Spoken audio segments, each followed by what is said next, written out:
Allez, hop.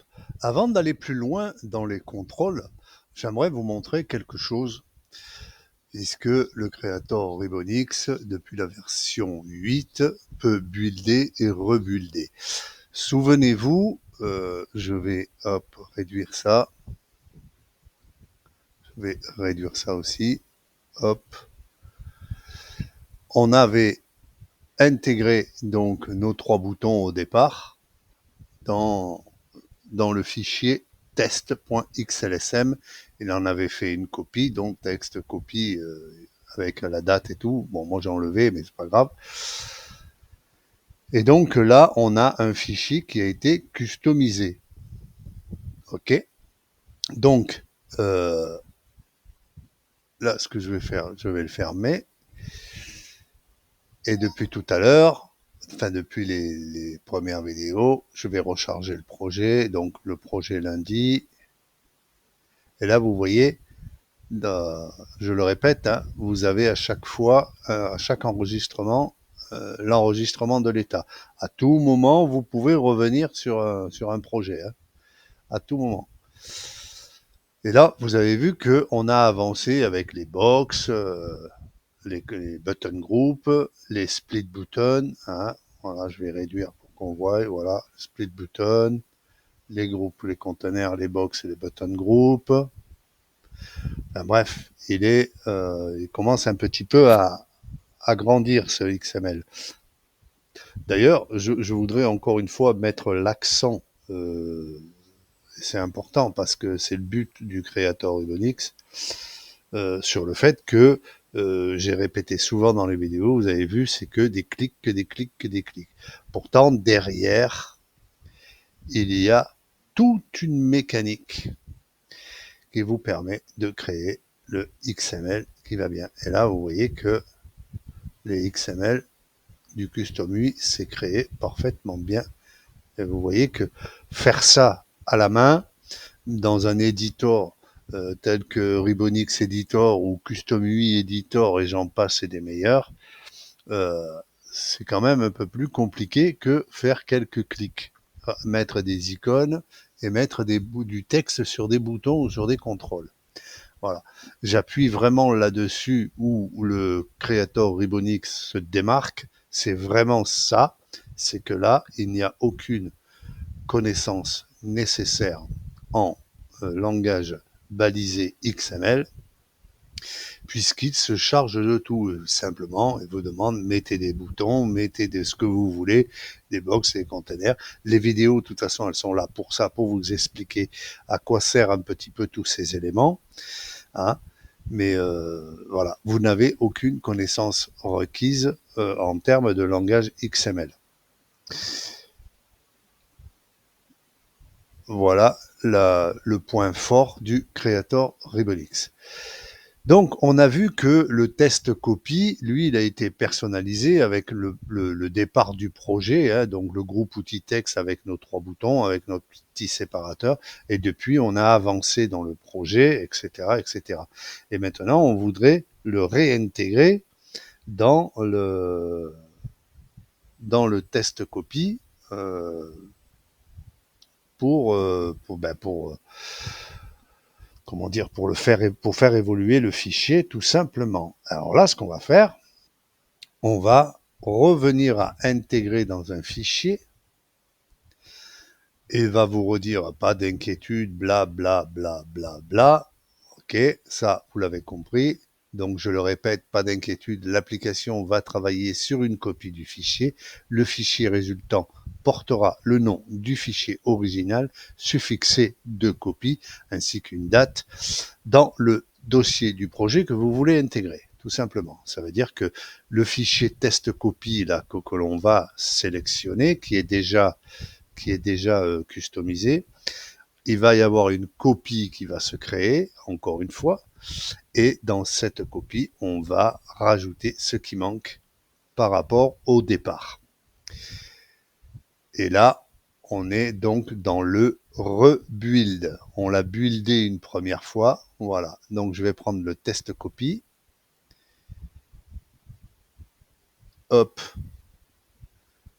Il compile. Et là, ce n'est plus intégration dans le classeur, c'est update du classeur test copie effectué dans une copie. Alors, maintenant que je l'ai intégré, je ferme. Et là, si je vais donc dans le menu de mes projets, hop, si je vais donc au projet lundi, je vais retrouver un test copie ici, qui est celui qui vient d'être copié. Et là maintenant, si je l'ouvre, dans mon test copie, effectivement, je retrouve toute ma mise à jour, donc mes 3 premiers boutons, et voilà. Et si je regarde l'original, donc le premier qui avait été customisé, ici, le test copie, je n'ai que mes 3 boutons. Et dans la copie, j'ai bien tout mon projet qui a été réintégré. Petite particularité dans le rebuild, vous allez voir, dans le premier callback, donc dans le, on va aller ici, dans le test copie, dans le premier qui avait été intégré, on avait donc nos 3 event boutons. Maintenant, si je vais dans la copie, j'ai mon module callback avec mes 3 boutons, puisque c'est une copie, et il y a eu une insertion d'un nouveau module nommé New Callback avec la date tout accroché. Enfin bref, c'est pour faire un numéro de série. Et là, dedans, vous avez les callbacks manquants. En haut, vous voyez que c'est rebuild.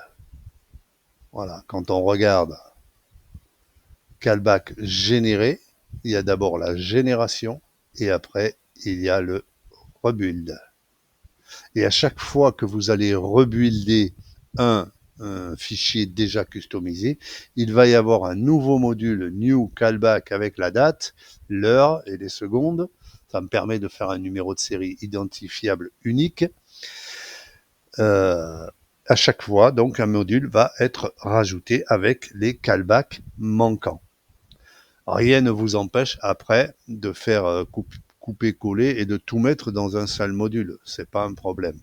Moi, j'ai préféré le faire comme ça, de façon que quand vous faites évoluer votre projet, vous savez que quand vous voyez New Callback, c'est que le fichier a été rebuildé et vous pouvez aller chercher là, on regarde, c'est en 2026, en juin,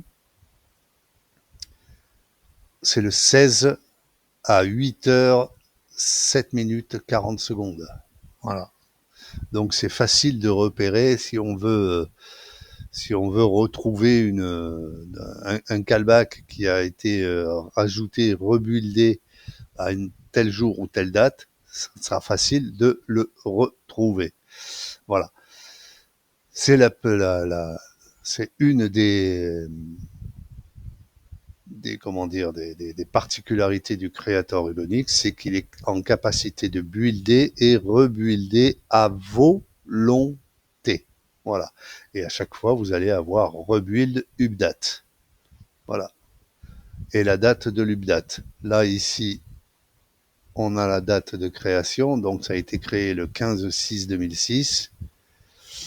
Et là, on refait une update. Donc, avec les nouveaux callbacks et les nouveaux rubans le 16/6/2026. Voilà. Donc, tout est repérable. Hein. On n'a pas de problème pour retrouver qui, comment, quand et pourquoi.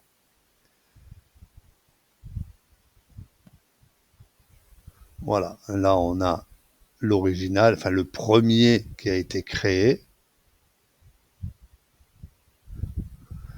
Et effectivement, quand on regarde, pardon, hop, on n'a que ça. Et là, effectivement, c'est créer le. Et quand vous allez rebuilder le truc, vous allez avoir rebuild update. Voilà. Hop. Voilà, c'était juste une petite parenthèse pour vous montrer que on peut builder, rebuilder euh, un fichier qui a déjà été customisé. Allez, salut les loulous.